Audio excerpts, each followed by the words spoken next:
Ce podcast est une production de Scope 4 Consulting, partenaire de la transition écologique des entreprises et collectivités. Bienvenue sur Vert Horizon, le podcast de la transition écologique. Je suis Myriam Bocam. Tous les mercredis matins dès 7h, je vous donne rendez-vous pour 30 minutes de clarification et de partage. Comprendre les enjeux écologiques, c'est déjà agir dans le bon sens. Vert Horizon, Myriam Bocam.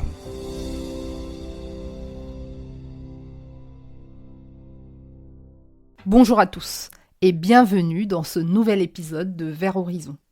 Aujourd'hui, nous plongeons dans un sujet vital, le cycle de l'eau. Accrochez-vous, ça va être rafraîchissant. En quoi consiste le cycle de l'eau ? Pourquoi est-il vital de le comprendre et de le préserver ? Et quelles sont les initiatives heureuses prises à travers le monde pour préserver l'eau ? L'eau est en lien avec tout le vivant. Chaque être vivant sur cette planète dépend de ce cycle fascinant. Des bactéries microscopiques aux plus grands arbres, en passant par nous, les humains, nous sommes tous acteurs et bénéficiaires de ce cycle perpétuel. Alors c'est quoi exactement le cycle de l'eau ? C'est ce mouvement incessant de l'eau sur Terre. Évaporation, condensation, précipitation, ruissellement, infiltration, c'est un ballet complexe qui ne s'arrête jamais. Par ailleurs, le cycle de l'eau est partout. Des océans aux glaciers, des rivières aux nuages, l'eau est en mouvement constant sur la planète. C'est un système global, interconnecté, qui ne connaît aucune frontière. Le cycle de l'eau existe depuis la formation de la Terre. Il y a environ 4,5 milliards d'années. C'est l'un des plus anciens processus naturels de notre planète. Alors comment cela se déroule-t-il exactement ? C'est un véritable chef-d'œuvre de la nature. Le soleil chauffe les océans, l'eau s'évapore, forme des nuages, retombe en pluie ou en neige, alimente les rivières, les nappes phréatiques avant de retourner à la mer.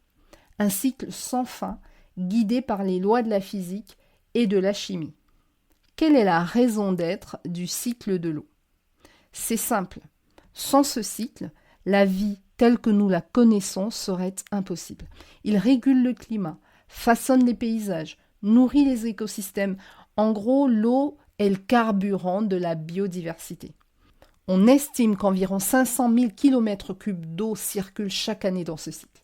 C'est colossal, mais attention, seulement 2,5% de l'eau sur Terre est de l'eau douce. Et une infime partie de cette eau est accessible, en tous les cas facilement accessible, pour nos besoins. Le cycle de l'eau n'est pas seul. Il interagit étroitement avec d'autres cycles essentiels à la vie, comme le cycle du carbone ou celui de l'azote.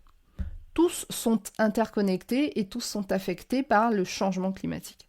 Par exemple, l'augmentation des températures accélère l'évaporation de l'eau, qui elle-même modifie le rythme et l'intensité des précipitations.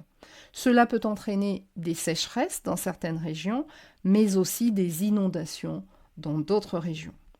La biodiversité est également intimement liée au cycle de l'eau.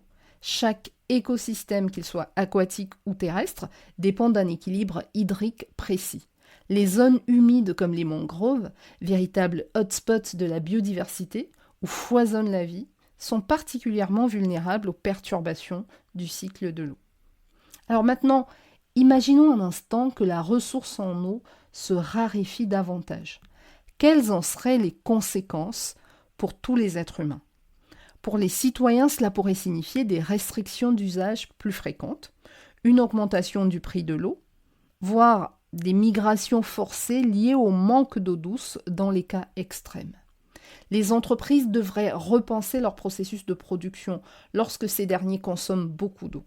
Elles devront aussi investir dans des technologies d'économie d'eau, ce qui pourrait augmenter les coûts et potentiellement les prix de leurs produits et services pour les consommateurs. Quant aux collectivités publiques, elles seraient confrontées à des défis majeurs. Premièrement, sécuriser l'approvisionnement en eau potable. Ensuite, il s'agira de gérer les conflits d'usage. Et enfin, notamment d'investir dans des infrastructures résilientes.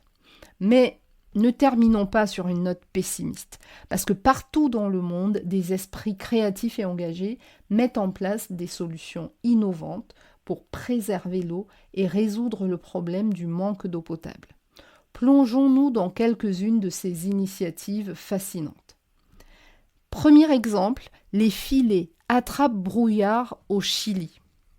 Dans le désert d'Atacama, l'un des plus arides au monde, des chercheurs ont mis au point des filets géants qui captent l'humidité du brouillard. Ces filets peuvent produire jusqu'à 500 litres d'eau par jour, suffisamment en tous les cas pour approvisionner des communautés entières. Autre exemple, l'agriculture hydroponique aux Émirats arabes unis. À Dubaï, la ferme verticale Badia Farms utilise 90% moins d'eau que l'agriculture traditionnelle grâce à l'hydroponie. Les plantes poussent hors sol, leurs racines baignant directement dans une solution nutritive, permettant des économies d'eau considérables. Autre exemple, la réutilisation des eaux usées à Singapour. Le projet New Water de Singapour transforme les eaux usées en eau potable grâce à un processus de purification avancé. Cette initiative couvre désormais 40% des besoins en eau du pays, un modèle de gestion circulaire de l'eau. Autre cas d'usage, la désalinisation solaire au Kenya. L'entreprise Gift Power a développé une technologie de désalinisation fonctionnant à l'énergie solaire. Leur première installation au Kenya peut produire jusqu'à 70 000 litres d'eau potable par jour, suffisamment pour 35 000 personnes. Les éponges urbaines en Chine sont un autre exemple. Face aux inondations et à la pollution de l'eau, par exemple, la Chine a développé le concept de ville éponge. Ces villes sont conçues pour absorber et réutiliser jusqu'à 70% des eaux de pluie grâce à des toits végétalisés, des pavés perméables ou encore à des bassins de rétention naturels. Citons un autre exemple, l'irrigation au goutte à goutte. Au Moyen-Orient, notamment, certains pays ont perfectionné la technique d'irrigation au goutte à goutte. Cette méthode permet d'économiser jusqu'à 70% d'eau par rapport aux méthodes traditionnelles, tout en augmentant les rendements agricoles. Les forêts de mangroves au Vietnam. Le Vietnam restaure ses forêts de mangroves le long de ses côtes. Ces écosystèmes naturels agissent comme des filtres, purifiant l'eau et protégeant les côtes contre l'érosion et aussi contre les tempêtes. Autre exemple, la collecte des eaux de pluie en Inde. Dans l'état du Rajasthan en Inde, les communautés rurales ont revigoré une ancienne technique de collecte des eaux de pluie appelée le Johad. Ces petits barrages en terre permettent de retenir l'eau de pluie, rechargeant les nappes phréatiques et restaurant des écosystèmes entiers. Enfin, citons le dernier exemple qui se passe en Afrique, les arbres à eau. C'est inspiré de la capacité du figuier de Namibie à condenser l'humidité de l'air. L'entreprise WaterGen a développé des générateurs d'eau atmosphérique. Ces machines peuvent produire jusqu'à 6000 litres d'eau potable par jour à partir de l'humidité de l'air, même dans des climats très arides.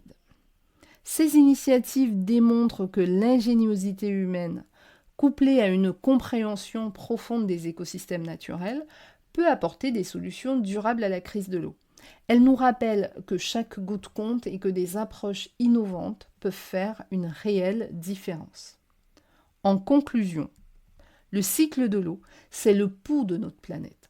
Comprendre son fonctionnement, c'est comprendre les enjeux cruciaux auxquels nous sommes confrontés. Les États et les collectivités agissent déjà à travers diverses initiatives dans le monde.